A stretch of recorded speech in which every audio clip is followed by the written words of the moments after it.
Item ಯಾವುದೇ ಇರಲಿ try ಮಾಡಿ ಆಚಿ ಚಿಕನ್ ಮಸಾಲಾ. ಓಕೆ, ಈ ವಿಚಾರಕ್ಕೆ ಸಂಬಂಧಪಟ್ಟಂತೆ ನಾನು ಆಗ್ಲೇ ಹೇಳಿದೆ, ಟ್ರಾಫಿಕ್ ಮಧ್ಯೆ ನಿಂತ್ಕೊಂಡು ದಿನನಿತ್ಯ ಕೆಲಸ ಮಾಡುವಾಗ ಧೂಳು ಹೊಗೆ ಇದೆಲ್ಲವನ್ನ ಕುಡ್ಕೊಂಡೆ ಜನರ ರಕ್ಷಣೆಗೆ ಟ್ರಾಫಿಕ್ ಅಂದ್ರೆ ಸಂಚಾರಿ ನಿಯಮಗಳ ಬಗ್ಗೆ ಅರಿವು ಮೂಡಿಸೋದಕ್ಕೆ ಅಂತಾನೆ ಪಾಪ ಕೆಲಸ ಮಾಡಿದವರು ಈಗ ಅವರ ಜೀವಕ್ಕೆ ಕಂಟಕ ಬಂದಿದ್ದು ಯಾಕೆ?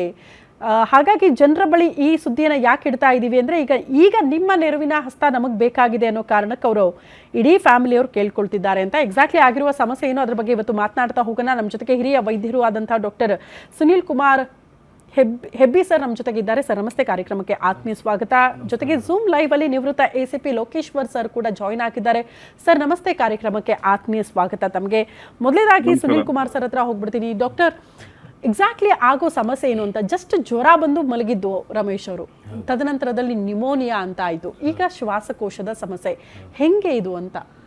ಇಲ್ಲ, ಬಹಳಷ್ಟು ಜನಕ್ಕೆ ಅದು ಇಮ್ಮಿಡಿಯೇಟ್ ಆಗಿದೆ ಅಂತ ಅನಿಸುತ್ತೆ. ಸುಮಾರು ಜನಕ್ಕೆ ಆರೋಗ್ಯ ಏರುಪೇರು ಆದಮೇಲೆ, ತೊಂದರೆ ಆದಮೇಲೆ ಹಾಸ್ಪಿಟ್ಲ್ಗೆ ಹೋಗ್ತಾರೆ. ಅದಕ್ಕೆ ಮುಂಚೆನೇ ಅವರು ಟ್ರಾಫಿಕಲ್ಲಿ ಈ ಪೊಲ್ಯೂಷನಿಂದ ಮತ್ತು ಸೌಂಡ್ ಎಫೆಕ್ಟಿಂದ ಸಾಕಷ್ಟು ತೊಂದರೆ ಅನುಭವಿಸಿರ್ತಾರೆ. ಮತ್ತು ಪೊಲೀಸ್ ಇಲಾಖೆಯಲ್ಲಿ ಸ್ವಾಭಾವಿಕವಾಗಿ ಕಾಮನ್ ಆಗಿರುವಂಥದ್ದು ಅಸ್ತಮಾ, ನಿಮೋನಿಯಾ, ಲಂಗ್ಸ್ ಸಂಬಂಧಪಟ್ಟಂಥ ಕಾಯಿಲೆಗಳಾಗುವಂಥದ್ದು ಮತ್ತು ವೆರಿಕೋಸ್ ವೇನ್ ಆಗುವಂಥದ್ದು ಇದು ನ್ಯಾಚುರಲ್ ಆಗಿದೆ. ಅವರು ಅದೊಂದಿನ ಎಕ್ಸಾಂಪಲ್ ಏನಂದರೆ, ಈ ಥರದ್ದು ಜ್ವರ ಬೇರೆ ಬೇರೆ ಸಂಬಂಧಿ ಕಾರಣದಿಂದ ಅವ್ರು ಅಡ್ಮಿಟ್ ಆಗಿದ್ದಕ್ಕೆ ಆಮೇಲೆ ಗೊತ್ತಾಗಿರೋಂಥದ್ದು ಅವ್ರಿಗೆ ನಿಮೋನಿಯಾ ಆಗಿದೆ ಅಂತ. ನಿಮೋನಿಯಾ ಆಗಿದ್ಮೇಲೆ ಅದಾದಮೇಲೆ ಲಂಗ್ಸ್ಗೆ ಎಫೆಕ್ಟ್ ಆಗುತ್ತೆ. ಈ ಥರದ್ದು ಆಗ್ತಾ ಇರೋದ್ರಿಂದ ಸಾಕಷ್ಟು ತೊಂದರೆ ಆಗ್ತದೆ.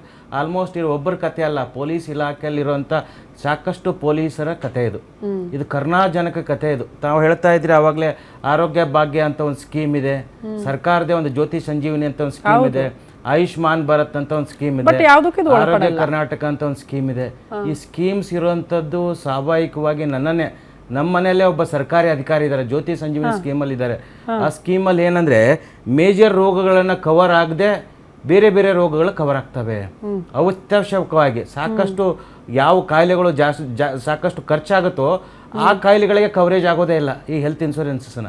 ಸರ್ಕಾರಿ ಸ್ಕೀಮ್ ಆಗಿರಲಿ ಅಥವಾ ಪ್ರೈವೇಟ್ ಸ್ಕೀಮ್ ಆಗಿರಲಿ, ಈ ಇನ್ಶೂರೆನ್ಸ್ ಸ್ಕೀಮ್ ಅನ್ನೋದೇ ಒಂದು ಸ್ಕ್ಯಾಮ್ ಆಗಿ ಕನ್ವರ್ಟ್ ಆಗಿಬಿಟ್ಟಿದೆ.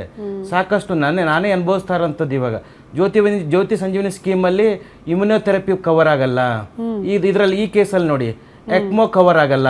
ಎಕ್ಮೋ ಟ್ರೀಟ್ಮೆಂಟ್ಗೆ ಪ್ರತಿದಿನ 1.5 ರಿಂದ 3 ಲಕ್ಷ ಆಗುತ್ತೆ ಅಂತ ಹೇಳ್ತಾರೆ. ಇದೇ ವಿಚಾರವಾಗಿ ಇದೇ ಥರ ಪ್ರಾಬ್ಲಮ್ ಆಗಿರೋಂಥ ನಮ್ಮ ಡಿ ಸುಧಾಕರ್ ಅಂತ ಒಬ್ಬರು ಮಿನಿಸ್ಟರ್ ಇದ್ರು. ಲಾಸ್ಟ್ ಟೈಮ್ ಇದೇ ಚರ್ಚೆಯಲ್ಲಿ ಡಿಬೇಟಲ್ಲಿ ಡಿಸ್ಕಷನ್ ಮಾಡಿದ್ವಿ. ಆವಾಗ ಎಕ್ಮೋ ಟ್ರೀಟ್ಮೆಂಟೇ ನಡೀತಾ ಇತ್ತು. ಅವ್ರು ಮಿನಿಸ್ಟರ್ ಆಗಿದ್ರು ಮತ್ತು ಸರ್ಕಾರದ ಸಚಿವರಾಗಿದ್ರು, ಅವ್ರಿಗೆ ಟ್ರೀಟ್ಮೆಂಟ್ ಕೊಟ್ಟರು, ಅದು ಫಲಪ್ರದ ಆಗಲಿಲ್ಲ ಟ್ರೀಟ್ಮೆಂಟು. ಬಟ್ ಇವರು ಸರ್ಕಾರಿ ಇಲಾಖೆಯಲ್ಲಿ, ಪೊಲೀಸ್ ಇಲಾಖೆಯಲ್ಲಿ ಸುಮಾರು 40 ವರ್ಷ ಎಂಗೇಜು. ಅಂಥವ್ರಿಗೆ ಈ ಥರ ತೊಂದರೆ ಆದಾಗ ಸರ್ಕಾರ ಈ ಥರದ ಫೆಸಿಲಿಟೀಸನ್ನು ಸರ್ಕಾರದಲ್ಲಿ ಸ್ಕೀಮಲ್ಲಿ ಬರಬೇಕು.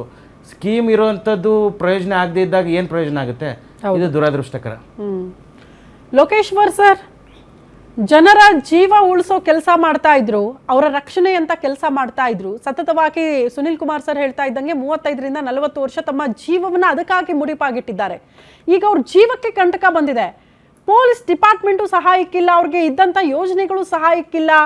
ಪಾಪ ಸಂಬಳ ತಗೋತಿದ್ದಂಥ ವ್ಯಕ್ತಿ ಪ್ರತಿನಿತ್ಯ 1.5 ಲಕ್ಷ ಕೊಟ್ಟು ಟ್ರೀಟ್ಮೆಂಟನ್ನು ಪಡೆದುಕೊಳ್ಳೋದಕ್ಕೆ ಅಸಾಧ್ಯ. ಹೆಂಗೆ ಸರ್ ಹಿಂಗಾಗ್ಬಿಟ್ರೆ? ಜನರ ರಕ್ಷಣೆ ಮಾಡುವಂಥ ಆರಕ್ಷಕರಿಗೆ ರಕ್ಷಣೆ ಇಲ್ಲ ಅಂದ್ಬಿಟ್ರೆ ಹೆಂಗೆ ಅನ್ನೋ ಪ್ರಶ್ನೆ ಬಂದ್ಬಿಟ್ಟಿದೆ ನನಗೆ. ನೋಡಿ, ಈ ತರದ್ದು ನಮ್ಮ ದೇಶದ ವ್ಯವಸ್ಥೆಯಲ್ಲಂತೂ ಖಂಡಿತ ಎಲ್ಲೂ ಇಲ್ಲ. ಇವರು ಡಾಕ್ಟ್ರು ಹೇಳ್ದಾಗೆ ಸಣ್ಣ ಸಣ್ಣ ಕೆಲವು ಹರ್ನಿ ಆಪರೇಷನ್, ಇದು ಅಪೆಂಡಿಸೈಟಿಸ್ ಆಪರೇಷನ್, ಇಂಥ ಸಣ್ಣ ಪುಟ್ಟ ಆಪರೇಷನ್ಗಳಿಗೆ ಮತ್ತೊಂದಕ್ಕಷ್ಟೇ ಈ ಫೆಸಿಲಿಟಿಗಳೆಲ್ಲ ಸಿಗ್ತಾ ಇದೆ. ಈವನ್ ಕ್ಯಾನ್ಸರ್ಗೂ ಸಿಗೋದಿಲ್ಲ.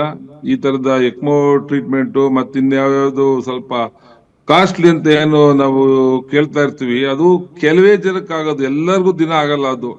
ಆ ಸ್ಪೆಷಲ್ ಅಕೇಶನ್ಸ್ ಅಲ್ಲಿ ಖಂಡಿತ ಸರ್ಕಾರ ಬರ್ಲೇಬೇಕು. ಈಗ ಮಿನಿಸ್ಟರ್ಗೆ ಮಾಡಿದ್ರಲ್ಲ, ಮಿನಿಸ್ಟರ್ಗೆ ಸರ್ಕಾರನೇ ಬರ್ಸಿದೆಯಲ್ವೆಲ್ಲ, ಅವರು public servant. Minister is nothing but is also one of the public servant when is allowed.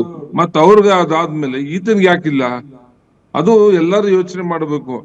ಸರ್ಕಾರ ಪ್ರಮುಖವಾಗಿ ಒಬ್ಬ ಕಾನ್ಸ್ಟೇಬಲ್ ಅಂತ ಬಿಟ್ಟು ಒಬ್ಬ ಮನುಷ್ಯ ಅಂತ ತಗೊಂಡು ಅವನು ನಮಗೋಸ್ಕರ ದುಡಿತಾ ಇರೋನು ಕುಟುಂಬ ಬಿಟ್ಟು ಅವನಿಗೆ ನಾವು ಕೈ ಹಿಡಿಬೇಕು. ಈಗ ದುಡ್ಡು ಮುಖ್ಯ ಅಲ್ಲ ಅನ್ನೋದು ಸರ್ಕಾರ ಇಷ್ಟೊತ್ತಿಗೆ ಅನೌನ್ಸ್ ಮಾಡಬೇಕಾಗಿತ್ತು. ನಾನು ಈ ಅಲ್ಲ, ಮೂಲಕನೂ ಲೋಕೇಶ್ವರ್ ಸರ್, ನನಗೆ ಮಾನ್ಯ ಅರ್ಥ ಆಗ್ತಾ ಇಲ್ಲ. ಸುನೀಲ್ ಕುಮಾರ್ ಸರ್ ಹೇಳ್ದಂಗೆ ಎಕ್ಸಾಕ್ಟ್ಲಿ ಇರುವ ಸಮಸ್ಯೆಗಳಿಗೆ ಸಂಬಂಧಪಟ್ಟಂತೆ ಯೋಜನೆ ಕೊಡಲ್ಲ, ಯೋಜನೆ ಒಳಗಡೆ ಅದು ಒಳಪಡಲ್ಲ ಅಂತ ಅಂದ್ರೆ ತಗೊಂಡು ಏನ್ ಮಾಡ್ಬೇಕು ಈ ಯೋಜನೆ? ಏನ್ ಜ್ವರ ಬಂದಾಗ, ನೆಗಡಿ ಬಂದಾಗ, ಕೆಮ್ಮು ಬಂದಾಗ ಈ ಯೋಜನೆ ಲಾಭ ತಗೋಬೇಕಾ ನಾವು? ಅಷ್ಟು ಬರ್ಸೋ ಅಲ್ಲ, ಶಕ್ತಿ ನಾನು ಇರುತ್ತೆ ಹೇಳುವೆ- ಸರ್. ದೊಡ್ಡ ದೊಡ್ಡ ಸಮಸ್ಯೆಗಳು ಇಲ್ಲ, ಬಂದಾಗ ಇಲ್ಲ. ಬರ್ಸೋ ಶಕ್ತಿ ಇರಲ್ಲ, ಅದಕ್ಕೆ ತಾನೇ ಯೋಜನೆಗಳು ಬೇಕು. ಒಂದ್ ನಿಮಿಷ, ನಾನೇನ್ ಹೇಳ್ತಾ ಇದ್ದೀನಿ, ಆರೋಗ್ಯ ಭಾಗ್ಯಕ್ಕರು ಸರ್ಕಾರ ಪೂರ್ಣ ಏನ್ ಕೊಡೋದಿಲ್ಲ.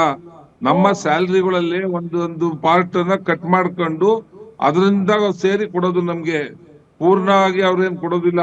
ನಮ್ಮ ಹಣದಲ್ಲೇ ನಮ್ಗೆ ಸಹಾಯ ಆಗೋದಷ್ಟೇನೆ. ಇದು ಮತ್ತೆ ರಿಯಂಬರ್ಸ್ಮೆಂಟ್ ಅಂತ ಏನಿದಾವೆ ಕೆಲವು ಸರ್ಕಾರದ ಸವಲತ್ತಲ್ಲಿ, ಅದು ಇವನು ಟ್ರೀಟ್ಮೆಂಟ್ ತಗೊಂಡ್ ಆದ್ಮೇಲೆ ಅದ್ರಲ್ಲಿ 60% 30% ಎಷ್ಟೋ ಕೊಡೋದು, ಅದನ್ನ 6 ತಿಂಗಳಿಗೋ ವರ್ಷಕ್ಕೋ. ಬಟ್ ಇಮ್ಮಿಡಿಯೇಟ್ ಆಗಿ ಟ್ರೀಟ್ಮೆಂಟ್ ಒಬ್ಬ ಕಾನ್ಸ್ಟೇಬಲ್ಗೆ ಇಷ್ಟೊಂದು ದುಡ್ಡು ಎಲ್ಲಿಂದ ತರೋದಕ್ಕಾಗುತ್ತೆ? ಸರ್ಕಾರ ಅದನ್ನ, ಇಂಥ ಸ್ಪೆಷಲ್ ಕೇಸ್ ಇದು, ಎಲ್ಲರಿಗೂ ಬಂದಿರೋ ಕಾಯಿಲೆಗಳಲ್ಲ ಇದು. ಇಂಥ ಟ್ರೀಟ್ಮೆಂಟ್ ಎಲ್ಲರಿಗೂ ಏನು ಅವಶ್ಯಕತೆ ಬರೋದಿಲ್ಲ. ಇಂಥ ಸಂದರ್ಭದಲ್ಲಿ ನಾನು ಈಗಲೂ ಅದನ್ನ ಹೇಳ್ತಾ ಇದ್ದೀನಿ, DK ಶಿವಕುಮಾರ್ ಅವ್ರಿಗೆ, ಮಾನ್ಯ ಪ್ರಿಯಾಂಕಾ ಖರ್ಗೆ ಅವ್ರಿಗೆ ತಕ್ಷಣ ಅವರು ಅನೌನ್ಸ್ ಮಾಡ್ಬೇಕು. ಆ ಖರ್ಚನ್ನ ಸರ್ಕಾರ ಬರ್ಸುತ್ತೆ, ನಾವು ನೋಡ್ಕೊಂತೀವಿ ಅನ್ನೋದನ್ನ ಮೊದಲನೇದಾಗಿ ಹೇಳ್ಬೇಕು. ಎರಡನೇದು, ನಮ್ಮ DG ಅವರು ಒಂದು ಸುತ್ತೋಲೆ ಹೊರಡಿಸ್ಬೇಕು. ಇದು ಸ್ಪೆಷಲ್ ಅಕೇಶನ್, ಎಲ್ಲರ ಸಂಬಳದಿಂದ 100 ರೂಪಾಯಿ ಅಂತ ಕಟ್ ಮಾಡ್ಲಿ ಸಾಕು. 100 ರೂಪಾಯಿ ಕಟ್ ಮಾಡಿದ್ರು ಆ ಒಂದು ಈಗ ತಕ್ಷಣಕ್ಕೆ ಅವನ ಒಂದಷ್ಟು ಸಹಾಯ 100% ಆಗುತ್ತೆ. ಯಾಕೆಂದ್ರೆ ಅವನ್ನ ಉಳಿಸೋ ಪ್ರಯತ್ನ ನಾವು ಮಾಡ್ಲೇಬೇಕಾಗಿದೆ. ಈ ಪ್ರಯತ್ನದಲ್ಲಿ ಯಾರನ್ನು ನೋಡೋಂಥದ್ದಿಲ್ಲ, ಅಥವಾ ಜನನೆಲ್ಲ ಕೇಳ್ಕೊಂಡು ಕೂತ್ಕೊಳಕ್ ಆಗೋದಿಲ್ಲ. ಅದೆಲ್ಲ ಸಾಧ್ಯ ಇಲ್ಲದ ವಿಚಾರ. ಸರ್ಕಾರಕ್ಕೆ ಅವಕಾಶ ಇದೆ, ಇಲ್ಲ DG ಮನ್ಸ್ ಮಾಡ್ಬೇಕು, ಇಲ್ಲ CM ಮನ್ಸ್ ಮಾಡ್ಬೇಕು, ಅಥವಾ ಹೋಮ್ ಮಿನಿಸ್ಟ್ರು. ಇವ್ರು ಮಾಡಿದ್ರೆ ಹುಡುಗನ್ಗೆ ರಕ್ಷಣೆ ಕೊಡೋದು ಖಂಡಿತ ಆಗುತ್ತೆ. ಪಬ್ಲಿಕ್ ಇಂದ ನೀವು ಮಾಡ್ತಾ ಕೂತ್ಕೊಂಡ್ರೆ ಅದು ಇವತ್ತಿಗೆ ಮುಗಿಯೋದಿಲ್ಲ. ಅದು ಕರೆಕ್ಟ್ ಕರೆಕ್ಟ್. ಈಗ ಲೋಕೇಶ್ ಸರ್ ಹೇಳೋಂಥದ್ದು ತುಂಬ ಸತ್ಯವಾಗಿದೆ. ನಾನು ಸರ್ಕಾರಿ ನೌಕರಸ್ಥರ ಕುಟುಂಬದಿಂದ ಬಂದಿರೋಂಥನು. ಇವತ್ತಿಗೆ ನಾನು ಸಫರ್ ಆಗ್ತಾರಂಥದ್ದು. ಜ್ಯೋತಿ ಸಂಜೀವಿನಿ ಅಂತ ಸ್ಕೀಮ್ ಇದೆ. ಕ್ಯಾನ್ಸರ್ ಟ್ರೀಟ್ಮೆಂಟ್ಗೆ ನಮ್ಮನೇಲೆ ಒಬ್ರು ಹೋಗ್ತಾ ಇರುವಾಗ ಇಮ್ಯುನೊಥೆರಪಿ ಕವರ್ ಆಗಲ್ಲ, ಈ ಟ್ರೀಟ್ಮೆಂಟ್ ಕವರ್ ಆಗಲ್ಲ ಅಂತಂದಾಗ ಆ ಸ್ಕೀಮ್ ಇದು ಏನು ಪ್ರಯೋಜನ? ಕರೆಕ್ಟ್. ಆಲ್ಮೋಸ್ಟ್ ನಾನು ಒಬ್ಬ ಡಾಕ್ಟರ್ ಆಗಿ 18 ವರ್ಷ ಸರ್ವಿಸ್ ಮಾಡಿದ್ದೀನಿ. ಈ ಇನ್ಶೂರೆನ್ಸ್ ಸ್ಕೀಮ್ ಅನ್ನೋದೇ ಒಂದು ಸ್ಕ್ಯಾಮು.